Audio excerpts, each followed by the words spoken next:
Welcome to Friday Facts number 424. We have a Gleba Pentapod enemies, and I have my good enemy with me. How you doing, Mojo? Enemy?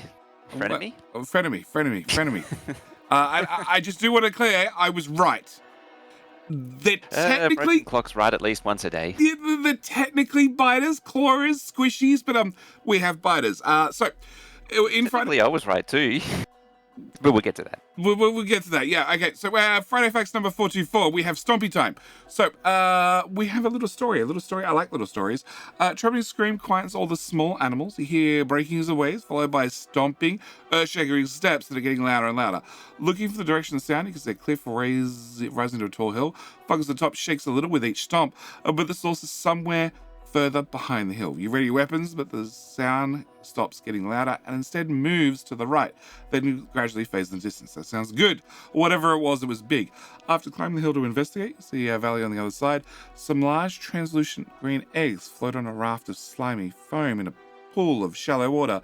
Get closer, the eggs are like soft jelly, portion above the water are sagging under their own weight. The center is a dark, blurry mess of tangled limbs and eyes. Oh boy. Okay, we get a video.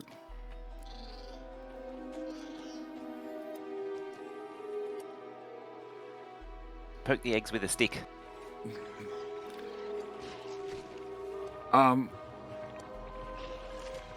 Yeah.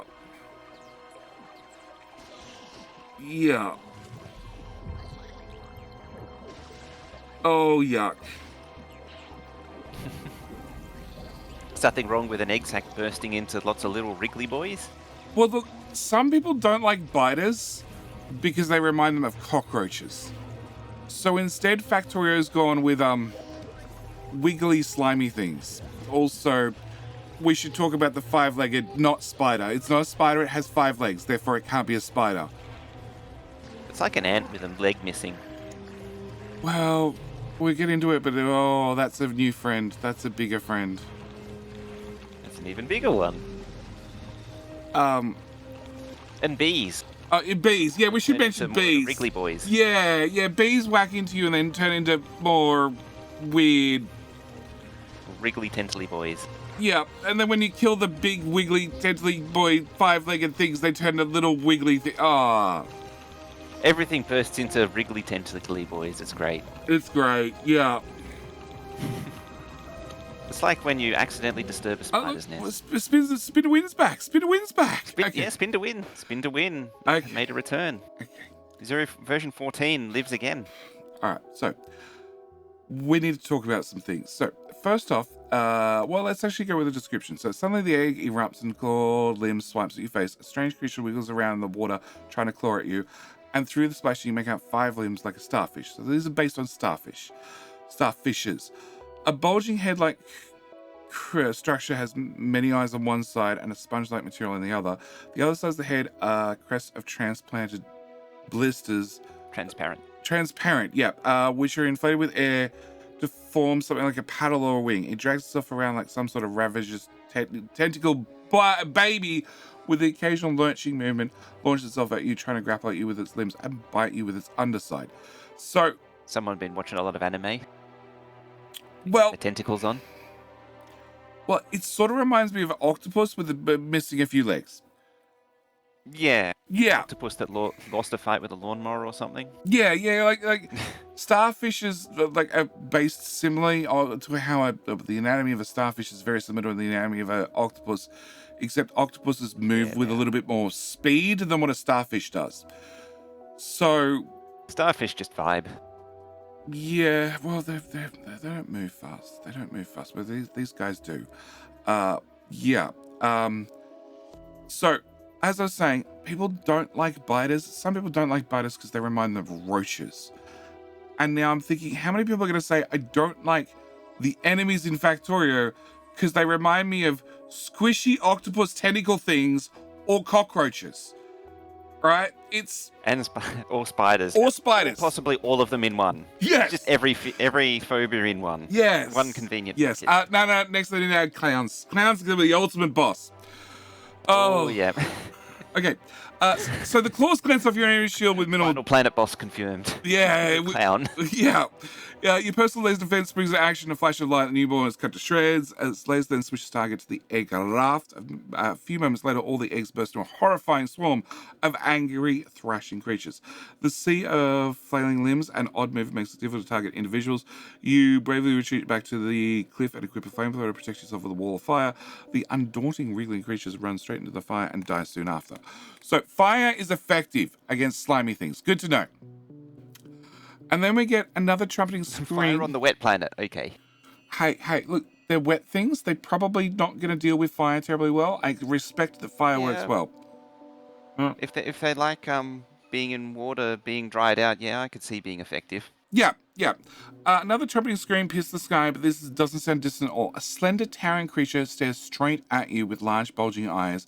It strafes sideways, circling you, gracefully stepping over cliffs and tree-like fungi with its 5 thin legs. It launches something from its head, a projectile high into the air, arcing towards you.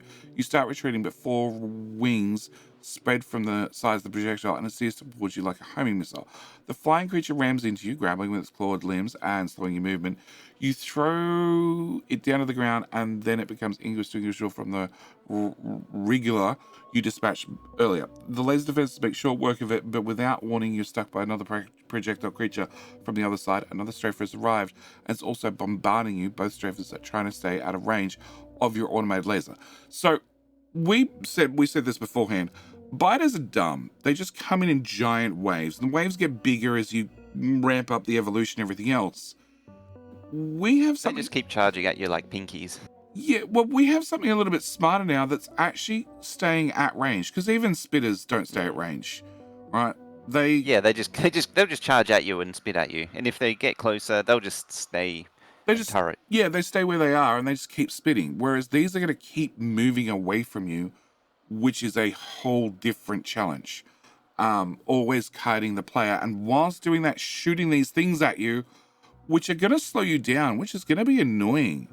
So you dash towards... And you see in the video, they're coming in very frequently. Oh, yeah. Like near constantly. Yeah. Well, with 2 of them, it's pretty much constant.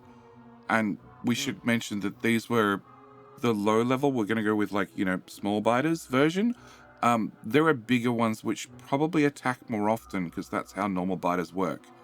As they scale up, they do more damage and also have higher attack rates. So, yeah. But yeah, you dash towards all the strafers with a submachine gun in hand, but as you do, the strafer to your front retreats and the other one advances. Seeming intent on keeping you at range, constantly circling with flinging homing projectiles. No matter what, you have another weapon up your sleeve. You dash forward again, this time with a rocket launcher in hand. A rocket snakes its way through the air and blasts into the first strafer.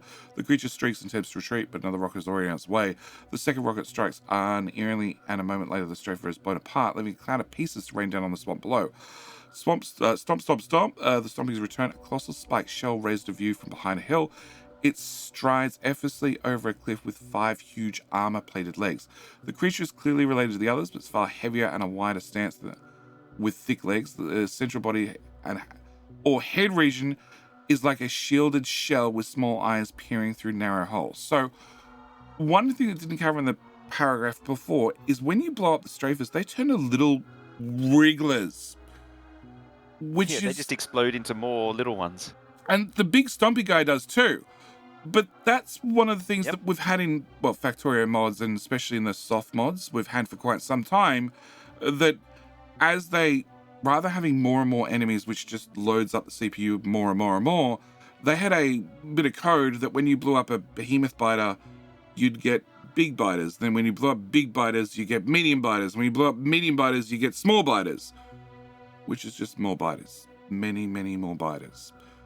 But the idea is it overwhelms your guns rather than having an attack wave of 50, 100 behemoths. You can now do an attack wave. Huge blocks of biters you get when you do a long-range bombardment. Yeah, with artillery or something like that, where you have absolute waves of behemoths come in. You can now have a much smaller group of 25 of them, which the game does handle fairly well. But as you kill them, more and more appear. And unless you're using something like fire, and even then, fire does a better job than everything else, but still, they devastate people that are not prepared for them. So, yeah. So fire rockets, the Stomper, they do some damage, but nowhere near enough to take it down. Your very few rockets left won't be enough to kill the Stomper, so it's better save them for the other strafer, which is difficult to catch. Otherwise, Stomper charges you. Even with your exoskeleton equipped, the Stomper can outrun you. You stand your ground with the submachine gun, but you can't dodge effectively whilst you fire because it slows you down. As you get close, the tremors stress your shield and throw debris from its stomp. Pummel debris, from its stomp, pummels your shields further. The creature lands a foot directly on you and your shields falter. That hurt. This isn't working. You start moving again, but not down, run, or outmaneuver it. Maybe faster than you in a straight line, but can't change direction as quickly because it's based on Spidertron technology. Yes, that's what we're going to go with.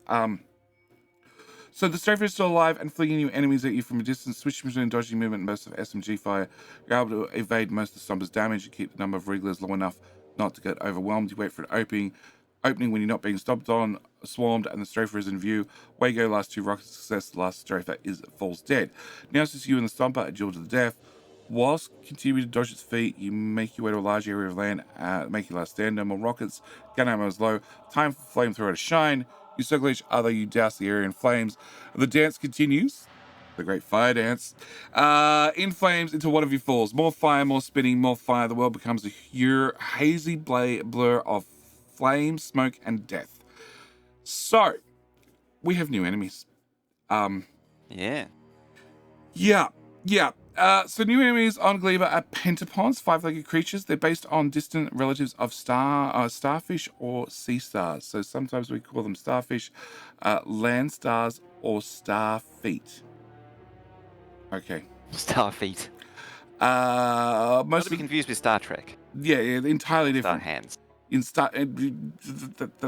how Spock says hello, isn't it? All right. Most of the time, we call them by the most common form of stompers, strafers, and wrigglers. When you first encountered the pentapods, it could be that your rush space went for Gleba and are very weak in combat. At the end of the spectrum, this could be your third planet. You could have spent a long time investing in military technology, including new weapons from other planets. The range of combat capability makes it difficult to choose a good starting threat level of the enemies. For now, we're going for a threat level that makes the starting evolutions difficult if you are completely unprepared, but still survivable if you have standard equipment, even as lacking damage upgrades. Also, if you are completely unprepared, that just means the enemies are difficult to take down on your own, but then again, an engineer with a pocket full of turrets never needs to be solo. One of the reasons we can risk the Pentapod's enemies starting with better combat capability than biters is because they're fairly passive. They'll defend their nests and attack you if you attack a nearby ally, but otherwise will leave you alone at first. If you do fight them and win, they will evolve. So evolution's going to be different, along with pollution. This is really interesting. So pollution on Gleba is different because the usual pollution sources aren't a problem for Gleba's ecosystems already high in CO2, and the fungi would eat up most industrial pollutions. Well, it depends. Like, exactly how much sulfuric acid can I just leave laying around? I know sulfuric acid comes from a different planet, but, it's never like me to just, accidentally delete a whole tank or pick it up and all that sulfuric acid has to go somewhere. It obviously goes on the ground. Into the waterways? Yeah. It keeps the biter population happy. Instead, Gleba's pollution mechanic is based on aroma and spores. The fungi that you need to grow, harvest, and process the same ones the aliens eat. The agricultural activities make spores and smells that eventually attract the pentapods. Also, with Neighbor's pollution, the effect does cause local enemies to evolve as they're exposed to agricultural growth, formula, and meddling ways. So, pollution is 0. But then the more plants you have, therefore the more spores you have, therefore the higher evolution goes. Yes. So, the more agricultural processing you do, the more you lure them in for fresh, delicious snacks. Yeah, okay. Egg rafts are the pentapod equivalent. Pentapods like processed snacks. Well, they like that you pre-process it and package it up for you, like farmers do, pesky fox and other animals that, and also all the bugs that, come and raid the crops every year. That's right, we have pesticides. They're called flamethrowers. Egg rafts are your Pentapod equivalent of spawners. They only appear in shallow waters of the various Gleba marshlands, which both you and your enemies can wade through. This keeps them away from the drier highland areas, which are easy to build on, but puts them close to areas where you want to harvest your agricultural products. Destroying egg raft will yield some of the pentapod eggs it contains. Pentapod eggs are a key ingredient to make the biochamber. So the special building we get for this planet, I need to harvest not bugs, but spawners. Yes. It sounds very familiar, doesn't it? It does. It reminds me of good old 14. Yeah. Pre-15 science, where you made purple science with alien artifacts. And there were only 4 sciences. Yeah. Yes. But make sure... But this actually answers the other question, which is, there were a lot of unanswered questions with the biochamber, and now we got them. Well... Because we were only told that they exist. We were never told how to make them, how it all works, other machines. We're not really told how to make a foundry either, apart from you can make them, you know. I just assumed you could make them using special plants equipment. I didn't realize it was going to require not bugs, but bug eggs. Yeah. Yes. Yeah. There had to be something, because it was being strangely quiet all this time. Well, yeah. So, the problem is you need to use the eggs quickly, though, because like most biological items on Gleba, they're on a timer. However, they don't spoil the normal way. Wait too long, and you find yourself face to face with a hungry hatchling pentapod. You need quite a few biochambers in your time on Gleba. More importantly, though, Gleba might need more biochambers when you're not there. So, of course, just automate everything. With a bit of technology, you can turn a limited egg supply into a fully automated but somewhat risky production cycle. So we need to set up farming. We need to set up biter farming. There you go. Yeah. Biter farming confirmed. Or some sort of way to take eggs and process eggs into something you want, otherwise recycle eggs. I wonder if the farm picker can scoop up the eggs, pick up the eggs, and put them in a machine. Well, the thing is, it has very limited range. Yeah. So I don't know. Also, with this animation in front of me, like, all of them have the same head style, except one of them. Come on, loop animation. One of them has a different head style, and I'm wondering, is he more evolved, less evolved? Is he a special version? Is he a biter versus bitter? This guy has a different head. It does too. Why is it Might different? be a slightly fancier one. I like how it just wriggles away very quickly. He's faster. A bit camera shy. I wonder if that actually evolves into the bigger one. Maybe. So Wriggler's not very threatening and visually. Devil from the Claw is reasonable, but they're very fragile and tend to die quickly to most weapons in your arsenal. True advantage is not overwhelming numbers. Both Stompers and Stravers can deliver newborn Wrigglers straight to you. When you're faced with a large threat like a Stomper, it's easy to overlook the steady accumulation of seemingly weak Wrigglers, and before long they can become a vicious, deadly horde. So then we have the Strafers, which... we can see it clearly based on Spidertron leg technology from existing Factorio. Five-legged. It's a five-legged Spidertron. Five-legged spider. We've had plenty of modded spiders over the years. I've seen 4s. I've seen 6s. I'm yet to see a 5. But I do know there was a mod that you had to upgrade the Spidertron, and you actually had to apply more legs to it to get more movement speed. So I bet they had a 5-legged version at some stage, you know, through the arc of upgrading the Spidertron. But yeah, Stravers are fairly fragile, but use range and speed to outmaneuver opponents. They launch flying Wrigglers at their target, like a homing missile. When the flying Wriggler hits the target, it falls to the ground, becomes a normal Wriggler ready to keep attacking. Stravers try to keep their target at a distance and circle it. They outrange the gun and the laser turret. Oh. Yeah. Outranges a laser turret is something. I mean, it's easy to outrange a gun turret, but a laser turret, that range is huge. Well, not really. It was only like a 6-point difference. And then it's 6 points again to the rocket turret. So you're going to have rocket turret technology on this map. Rocket turrets or Tesla turrets would be interesting because of the chaining effect. So you have the Wrigglers coming in, and then it potentially can chain into one of these guys. Yeah. Into the Strafers. Yeah. Still gross. Totally gross. Okay. Oh yeah. Consider this. If you place a single turret, the strafe will be able to destroy it with no consequence. However, if you make a large area of turrets, the strafe will try and circle the one turret it's fixated on, and while doing so, will probably wander in range of other turret. When they take damage, they're trying to back away, but they can't change direction instantly. So if they go range of some turrets, they might not make it back out. Ideally, you want turrets with longer range or a high alpha strike, like the rocket turret, which is unlocked on Gleba, or the Tesla turret unlocked on Factorio. So this is where we get rocket turret technologies on this planet. Good to know. Good to know. And then we have Stompers. Stompers are incredibly tough and take a lot of damage. They have a short range spit attack, which I don't remember seeing in the video at all. Yeah, I didn't really see that. I don't think. I have to go back and look now. But their I've watched it a few times. primary attack is stomping prey with their feet. Their foot does a lot of damage with direct hit, but is also an area of splash when the creature stomps in combat mode. The splash damage means a densely packed defenses can take more damage, so sparse networks of defenses are more resilient to attacks. When Stomper is killed, the young wrigglers it protects under its shell are released as new opponents. Gross. There you go.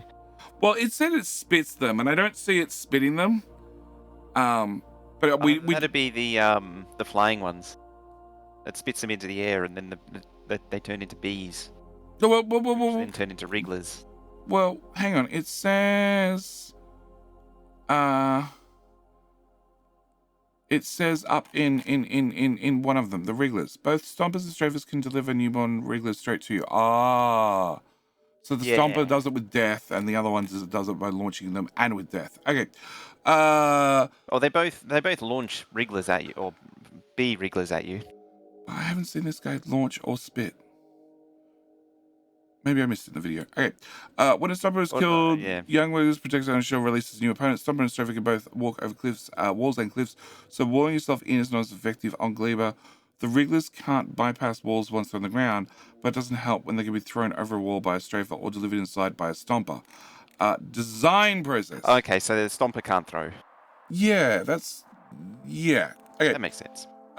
We want the new enemies to be very different types. Albert imposed some initial constraints. There should not be anything with fur. Okay.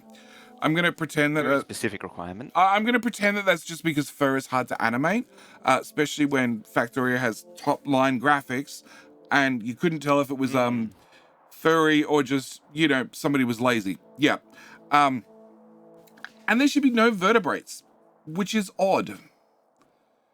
Yeah, I don't get the no vertebrates thing, but sure. My first few designs covered a wide range of directions, so we added the constraint that things shouldn't get too alien. So that puts in the range of design that approximately look like they could have evolved on Earth as a creature 1,000 million years ago. Still huge range of options though. Nature can be freaky, 100%. So no vertebrates, but also not too alien. Yeah, so you're going to go... Possible, but it's not far off. Well, no. It just means you need to go with something very old. Like, there are some very old, gross things that were on Earth a while ago, and they're still old and gross because most of them are still alive. Yeah. So I also knew that some enemies should be very large. One of the problems we also knew at least some of the enemies should be very large. One of the problems with 2D sprites for large enemies is that not only is the sprite automatically larger, but for any rotation, a pixel moves further from its center of rotation. To stop pixels from jumping too much, we need more frames to make the rotation smooth. But that's even more pixels for the sprite sheets, so large rotating things are doubly bad. And well, most things in Factorio, the sprite sheets are 32 rotations, I think it is. Maybe it's 16. Something like that. It's 16 or 32. 16 or 32. And then when you get to cars, it's like 64. Same with trains. And I want to say artillery. It just keeps on going. I want to say artillery is 128 rotations. So the sprite sheet for artillery, because I've had to pull out the sprite sheet for artillery for mods and also for thumbnails to just take one bit of it and stitch it together to put it in a thumbnail. And it's just a pain in the butt because there is hundreds of tiny little rotations in this large PNG, and you need to pick the right one. And when there's 128 of them, little pieces too. Like you got all the little pieces and all the little rotations, and you got to match them up. Artillery is especially bad because it's like 4 different parts. What was that? Another one? Oh, rockets. The old rocket launcher used to have but that's because it was multi-layered. But had like 4 different sprite sheets. You had to put them all together in the right order. Yep. So they have some leggy tech from Spidertron, so it makes sense to try and use at least one. Use that on at least one of the new large enemies. This was the starting point of the design, end up being the Pentapods. There are lots of different ways to go with a leggy enemy. At the start, we didn't know which enemies would go where, so I was sketching all sorts of weird and wonderful things that became the design that things because the design space was so huge. There was a lot of aesthetics and game mechanics considerations along the way. To give an example, Lego enemies didn't have pathfinding, so they couldn't be on a planet with large obstacles like a lava lake, which they can't step over. They actually do have pathfinding now. So I'm now curious, and this is one of the things we're going to see after release, right? We're going to see, Yeah. there'll be a Friday Facts where we get more samples of all the other concepts that they were going to go with. Oh, I guarantee yes. it, right? So, because this is just a couple of pictures of the early Stompers, but he said he sketched out a whole bunch of things. So there'll be a Friday Facts of the enemies that could be, and we'll just get a whole list of them, preferably with concept art as well, right? Of all the things that, And even, like, you got, what, 4 planets of enemies as well, so there's going to be a lot of concepts. well, that's the thing, right? We've only been told about one enemy on one planet, and that's because it was hinted. You're right, there are multiple planets. Like the original space orb floaty gas thing, tentacle thing, we haven't seen. Yeah, We well, haven't that seen. seems more like a Nevis thing now. It still seems like the lightning planet to me. 100% lightning planet to me. Or maybe the ice planet. Yeah, I'll be disappointed if it's a lightning planet. I Well, want mechanical enemies for the lightning planet. It's I, a dead world. I agree. Makes more sense. Yeah, I agree. So maybe the ice planet. Floaty ball. Yeah, potentially.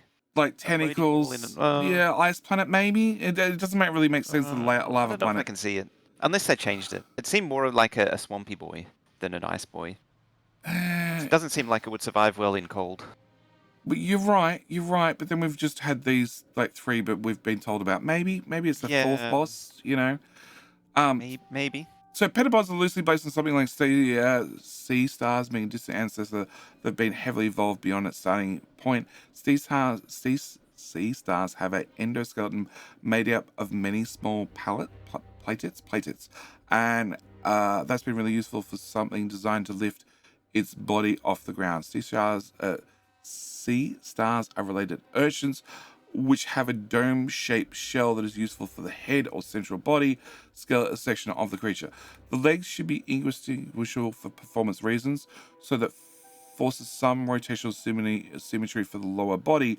We found rotational symmetry didn't work for the upper body. For combat, it was important to see the enemy clearly show its targeting direction, and that means the head should have directionality to look at the target with something like a face.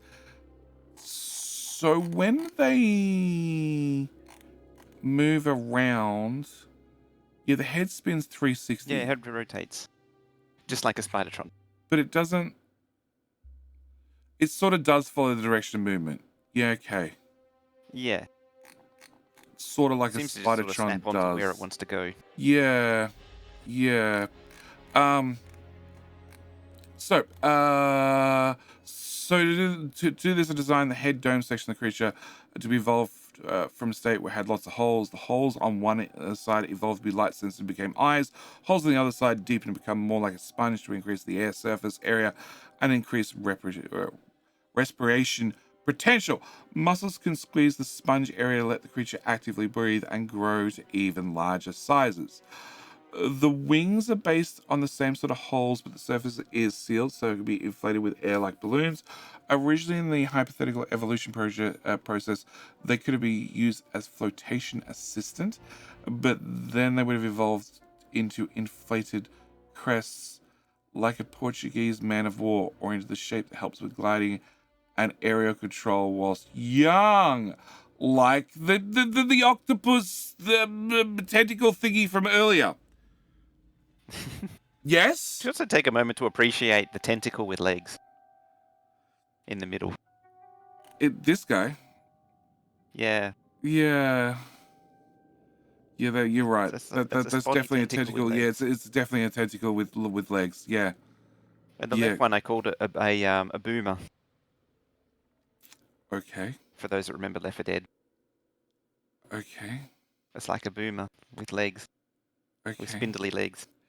okay. And it's just what you wanted, like a regular old bloated boomer, but it also has spindly legs now. Yeah, yeah, yeah. In the strafing phase of the life cycle, they'd be used extensively as sealing devices, but later in life, the exterior shells harden and the winglets could be lost. Yeah. After reading this little line here for the second or third time, yeah, I'm pretty sure that our floating tentacle boy is going to be on this planet.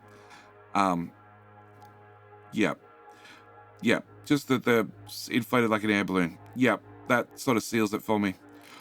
All right. Generalized anatomy of a Gleba enemies. I'm surprised they put this much effort into it. Also, he has hearts in the legs. Yeah, I mean, they do seem like a bit of an afterthought, but at the same time, it's still hilarious Oh, no. to see that it even exists. I can see heart hips. Definitely see heart hips. Yeah. The mouth is at the bottom of the body. At the top of the head is the Yeah. multi-purpose hole, which is connected to a final fermentation chamber and the last stage of digestion. The creature produces eggs internally and either spew the eggs into shallow water, forming the egg raft, or they keep some eggs to hatch internally whilst the hatching get to the fermentation chamber. The internally hatched young can be spat out at food sources or at threats, which are also often food sources, so they can be grappled and consumed. I'm now wondering, are we going to see these guys wander around and actually lay down the green spawner nests? So we have the biter expand or Pentapod expansion party where it poops eggs. Well, in default I never thought of that. Factorio, like a couple of biters and a couple of spitters show up and they just disappear, don't leave the corpse, and a They spawner disappear appears. and turn into, they turn into spawners. Yeah, but we're gonna have. I'm assuming we're gonna have a situation where they just walk over and like squat, and then green Eggsac appears, and then they just keep walking, which means you're not losing biters to get spawners, which possibly means that their rate of expansion is much higher, and also slightly more concerning. Yeah, just slightly. All right, so we early fly missile concepts. These are so quick and move so fast, I can't really see them, but sure. We have concepts. The law for those creatures, the behavior, eggs, incubation, strategy, and global population control is linked to them being very tribal creatures, which where nearly unrelated tribes are considered to be enemies competing for resources. It would be nice to be able to have all that simulated in the game, but doing so would be terrible in performance and not improve gameplay, so you just have to imagine that stuff is going on in the background. But we can see a 0-day mod, or probably a day one mod, that is going to have the Gleba friends into fight. Because there's already... I can see that happening within 10 minutes. There's already a mod, I think it's called Biter Factions, where biters are automatically split into 4 different factions, and they will interfight. And you will see one spawner nest take out another spawner nest. Now, I'm going to tell you from experience, it's horrible for performance, because rather than going idle, they constantly have enemies around the nest, so they're constantly interfighting. And also, unless it's been fixed, you'd have a problem that because there are active chunks, then more areas of the map will get explored and then have biters on them. And then the more areas of the map that have biters on them that interfight with other biters, more areas of the map will get explored. And the whole map just started self-exploring in the background. Yeah, it was bad. But it did lead to... it did lead to massive spawner nests when you ran across them. And they'd be all one faction. And occasionally you get a borderline between 2 spawner nests that are still interfighting between the 2 of them, working out who's going to be the champion. And you could roll through the middle and potentially leave them to sort one another out. You know? It was interesting. It added something. Yeah.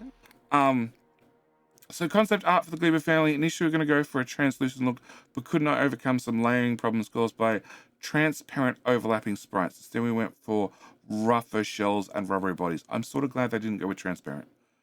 Due to Factorio's... I mean, I'm a little disappointed, but I can see why. Well, I think with Factorio's low pixel count on everything, I think translucent would not look good. For Yeah, it ultimately wouldn't have been the best.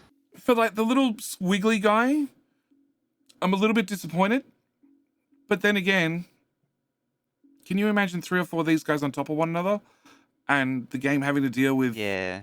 the many transparent effects of layering little leg bits, wrapping? Yeah, no, it's just not worth the performance cost and everything else. I know it's not a massive performance cost, but Factorio is so optimized that let's not have wasted performance anywhere we need it. Yeah, these definitely look like these. You can see the relation. You can see the relation. Yeah. You can see the relation up here too.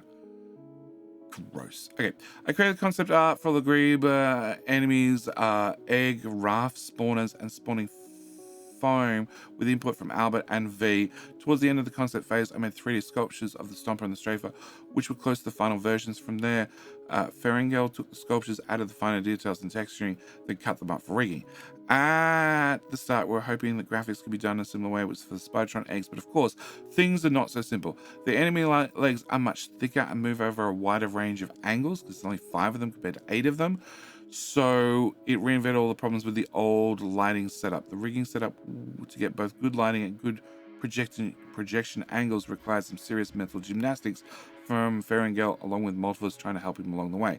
The Wriggler uses classic sprite sheets like binders. In most ways, it's processing a lot simpler, but does require some hand animations instead of procedural animation. For these, Ferengel gave the models to Jersey so he could bring them to life with their iconic wiggles. Gross. You love it. I do. I'm so glad we have biters. I'm so glad we have something very different. But Oh, yeah. I'm waiting to hear the sounds, like the up close sounds, and I'm imagining lots of Do you remember Gak? Gak. Yeah, like a wet Play-Doh toy for kids. It was I don't always remember that, actually. slimy. Okay, obviously Nickelodeon slime. Yes, you've seen it on TV. Yeah. Yeah. Probably a long time ago. Probably a long time ago. I'm expecting something that I'm expecting the sound effects of something okay, all right. Mythbusters. Surely Mojo Mythbusters, yes? Yeah. Okay. Have you heard or do you remember the sound effects when they make up large buckets of lube? Oh, okay. Yeah, I'm expecting that sort of sound effect. That slimy, icky. It's squelchy, squelchy. Yeah. Like I remember Gak because it was small and it was it was a kid's toy. You get it like a Play-Doh like container, and it was something that kids would play with. And it's actually hang on, it had 5 legs as well.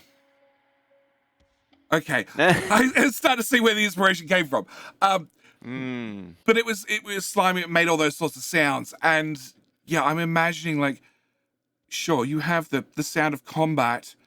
But there are times when you're reloading, there are going to be times where you don't have a lot of you're reloading, you're out of ammo, etc., and you're going to be surrounded by like 20 of these little wriggler guys, and they're just going to sound like nothing but large amounts of slime all over you. Yeah. So the intention was to use the system we already had. We uncovered a range of problems with the old animation systems along the way. Inevitably, work was required on the leggy enemy / Spidertron systems to get them all working well for this use case. Thanks a lot to upgrades by Strange Pan, we now have these wonderful creatures and some Spidertron improvements too. Well, there you go. We don't hear about them, but apparently we get some. We get something. We get something. It's probably just some little visual tweaks. It probably is. So the Gleba family newer final textures before the evolution tint. So we go from green to gold to red. So there's only 3 tiers. And they're different colours too. They're different colours. And Go from green, which has traditionally been the worst, into gold to red, which means that they sort of go backward. Well, they go to a new colour and then to a medium. Small biters, isn't small red? Brown. It goes brown, red, blue, green. Yeah, but the brown and red are very close to one another. They're very similar, yeah. Yeah. Spitters, it's a bit harder to tell, but biters, they're a very distinctive red. Yeah. Like when you see that darker red, you know you're on medium. There's a You know size you need change. piercing ammo. It's more of there's a size change. There's a big size change between Oh yeah, small and and they're medium. noticeably bigger. Yeah. So red. I'm wondering how red the red's going to be. Are we going to go for like a deep dark red? Like I could see Mr. Bony Guy being a red tint, An angry red. but I could see this guy being a very angry red, especially this guy, very angry red. And I also Red like those red huntsman-like spiders that you sometimes see in the garden. yeah, I remember red I huntsman. don't know what they are. You're I don't know what they special. are. Sometimes don't they see them sometimes? They're like a huntsman, but they're just this really deep but kind of bright red. You have special spiders. The flying guy. I think I prefer the original concept one. That was at least clearer to see. This is a mess of stuff. Yeah, I didn't even think it was a bee, a flying wriggler at first. I thought it was a bee, I and thought it was then bee, I yep. called it a bee because it looked like it was throwing a bee at you, and then I didn't even realize it had wings at first. Speaking of spiders, what's the special spider we have in Australia where you kill it and then 1,000 spiders crawl off its back? Don't huntsmen? No, huntsmen don't No, normally it's there. the one that carries all their young on the back. I don't remember it I right was going now. to say huntsmen because they don't. Because I was thinking of spiders which don't normally nest, and huntsmen don't normally nest, but it's not a huntsman. Wolf spider. Possibly. But wolf spiders are not Australian thing. Funnel web. No, actually, it is the wolf spider. Yeah, I think it is the wolf spider. Yeah, it's the wolf spider that just You ever bored? Go look at YouTube. Type in wolf spider. Yeah, you'll be fine. You'll be fine. Yeah. If you have the mental fortitude to, otherwise you probably shouldn't. Yeah. You might not sleep for a week otherwise. Yeah. Just consider your options next time you try and go kill a spider. Yeah. So enemies are subject to change. There's some things still missing, like final sound effects for larger versions. We also have more combat balance to do, so the combat can be interesting in the right ways and not punishing. Right now, they are fun to fight, especially if you're slightly underpowered, because it feels like your actions, movement, and target priority matter more, and they certainly feel very different from biters. That's what we said right from square one. At the moment, there are 3 tiers of Pentapod. The combat video shows only the small green, which are much weaker. The larger tiers are especially devastating, but at least in most cases, they only trample your agricultural area, not your main processing area, so it's easy to recover. Which is an interesting addition. So because they're only interested... Going back to that mechanic. Yeah, because they're only interested in the spawning areas, as long as you don't build those in the main base, biter attacks shouldn't be too bad. Well, Pentapod attacks. Pentaattacks. Pentatax. Yeah, Pentaattacks shouldn't be too bad. I'm starting to feel like I'm leaning towards Thundercats. Wasn't there a Penta something Thundercat? Yeah. Possibly. Yeah. Gleba defense drop off. Yummy goody heart. Okay. Yummo cannon. Okay. Spawn lava. Okay. There's a lava spawner in the middle of the base. That sounds dangerous. Yeah. Look, I'm more excited than ever. I have to admit it. I'm more excited than ever. I'm still interested in floating octopus brain thingy. That has to fit in somewhere. And also, how the hell we get to farm... It's not even biters, it's biter eggs. Or penta eggs. Penteggs. Penteggs, yeah, okay. We're gonna have to have a whole new lingo. Yep. Factorio 2.0, the new lingo explained. Yep. I mean, you're over on Moldy Planet. You already got your farming smooth brains and wrinkle brains. Yeah. 5 heads. Now you're farming 5-legged spiders. You're farming penta eggs. Yeah. The children of 5-legged spiders. Yeah. Okay, so there's the video in 4K, which I need to go rewatch. Anything else you want to add, Mojo? I was just blanking out there trying to think of that episode of Futurama where the where they turn the babies into fast food. What are they? Poppers. Don't know. I have to say that Futurama is one of those shows I tried to watch and just... I had nothing wrong with the show. There was no reason why I didn't want to watch it. It just was not high on the list of things to do in a week. And then I just end up catching random episodes here, there, and everywhere. And I sort of understand the story and everything else, but then again, I just didn't care enough.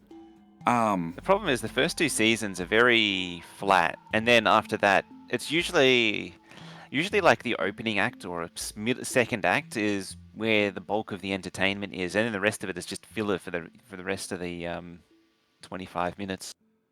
It's only 25 minutes. How much filler can you have? Okay. Well, it's basically what is that? 14, 15 minutes of filler. Yeah, that's the problem. That's the problem. That's too much filler in a 25-minute show. Way too much. All right. It's so like this thing where they have to deliver to Santa's workshop in a later episode, not confusing it with the early one. And like once that scene's done, it's sort of meh. No idea what happens after that. Okay. Because it's just that one scene. Okay. Or that one sequence. That one sequence, then everything else is just blur. All right. Yeah. So we get to play with our Pentapods in, what is it, 8 weeks now? 9 weeks? 8 weeks, something like that. I think it's 9 down weeks. to 8 weeks. It's just shy of 2 months now. Yeah. 24th of October. So I think that's 9 weeks. So I look forward to at least having another biter drop. I want to see another biter drop in the next 9 weeks. I'd also need to see a weapon drop. We need ideas about weapons now. Yeah. Anything else you want to say? About the Tesla gun. Well, we know a Tesla gun exists. Oh, we did get to see it. Oh, we did get to see it. Yeah. Sure. So we know there's a Tesla gun. We know there's a rocket turret. Well, we always had a rocket. Well, there's now a rocket turret. But there's now a rocket turret. Oh, yeah, the rocket turret. And the Tesla turret. Yep. So... when we get the rocket turret on this planet, we obviously get the Tesla turret on the Lightning planet. So we have no idea what we get. Tesla planet. Yeah, the Tesla planet. Yep. So we have no idea what we get on the lava planet. Still 100% flamethrower that shoots lava. 100%. A lava cannon. Lava cannon. Yep. Or Mojo's trebuchet of Foundry crucibles. Oh, yes. The Foundry trebuchet. Yep. I'll settle for that one too. What else? I don't know. What do you want to see in next week's Friday Facts, Mojo? Oh, I mean, what haven't we learned about this? What are they hiding from us is what's going through my mind. So we know we need to farm the eggs. We don't know how that's going to work yet. The question is, are they going to tell us? Oh, no. I expect we won't get told. I 100%... Oh, no. No, that's just not going to be shared. At all. Do you think we'll see any more enemies next week? Or will we go to something else? We're going to go something else next week. There's a chance it's weapons. Slim chance. Very slim chance. Could be weapons. Or not weapons. Finishing off fusion. Not weapons or weapons. Not weapons, but it could be weapons adjacent. So different armor options. Different throwables, items. Different armor pieces that we can put in our power armors. So it could be that. Yeah. Yep. The one thing that I realized that might be really powerful here is destroyer bots. They're the ones that sit and hover. That would deal with the Wrigglers very well. They're the ones that... No, the defenders are the ones that hover. So destroyers are the lightning ones that follow you. Yeah. Yeah. If you had destroyers, they deal with the Wrigglers, and then you could take on, have the rocket and flamethrower and Tesla. For everything else. Tesla for the big ones. Well, destroyers don't hang around you, and they also slingshot. So you could probably slingshot them into the range of... bring back the old J-hook. Yeah. That was the old trick you used to do with them back in the day. You run one direction and then stop and turn. One of the things that's not changed really much with the game is the efficacy of destroyers. They've always been solid. Destroyers have. They're just a pain to set up. They're a pain to set up, and the research to get lots of them is a lot more expensive than it used to be. Yeah. You used to be able to cap out at Still 155 very, very quickly, and now it's a significant amount of research to get more follower counts. And the advantage is it is very much an unlimited tech, and you can get to 500 little buggers following you non-stop, which is devastating. Absolutely devastating. There is actually it's infinite, but there is actually a limit because they expire after 2 minutes. I know So they I do. think it was like 132 was like the maximum. Or Way something higher around than there. that. It's well over 600. I know because I've had over 600 following me. Because they're thrown in sets of 5. So, and if you have 600 of them, Oh, it's probably 128 sets of 5. no idea.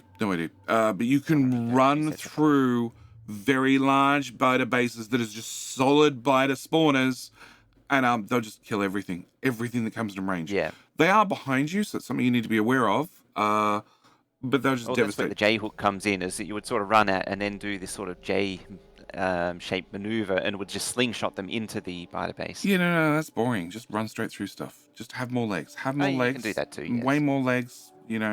Sacrifice the shields. Way more legs. Run through the biter base. That way, you're moving fast enough. You move through spawners, not around spawners, but through spawners, and they just flatten everything through the middle. So yeah, I'm expecting something to do with armor or armor adjacent, or weapons adjacent.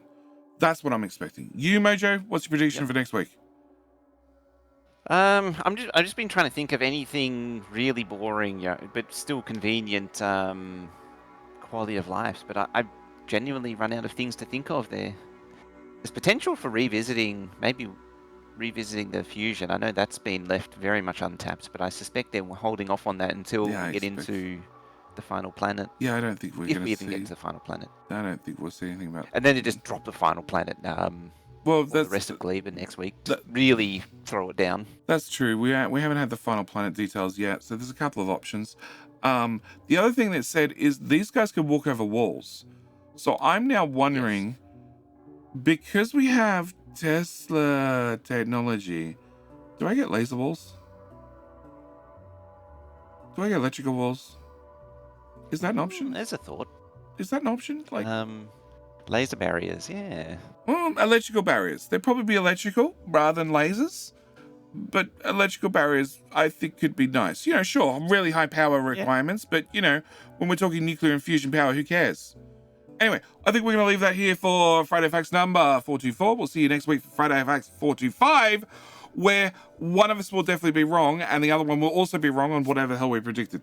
Oh, yeah, definitely. Yep. All right. Don't forget the final line as well. Right at the bottom. As always, stomp around the usual places and fling your development thoughts at us.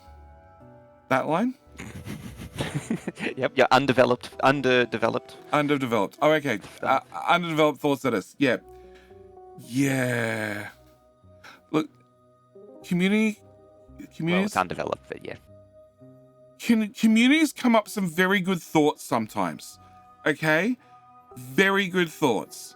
Very good questions. Very good additions they'd like to see to a game. The problem is they're not fully thought all the way through sometimes. Yeah. And I have to admit, I've had conversations with devs like, why don't you add? And then in a 20-minute conversation, it's gone from, that's a really good idea, to, actually, that would have a small, giant problem. Yeah. But I do like that Weeb is open enough with us that we get these Friday Facts updates, and they have conversations in the forums and in Reddit with different people and their thoughts. And we have seen... Do you know what's funny about that with the thoughts? What? Reddit already wants a plushie of Stompy. Okay, that's it. I'm out. All right, that's it. Thank you for watching Friday Facts number 424. We'll see you next week for 425. All right, we're out. Bye. Bye.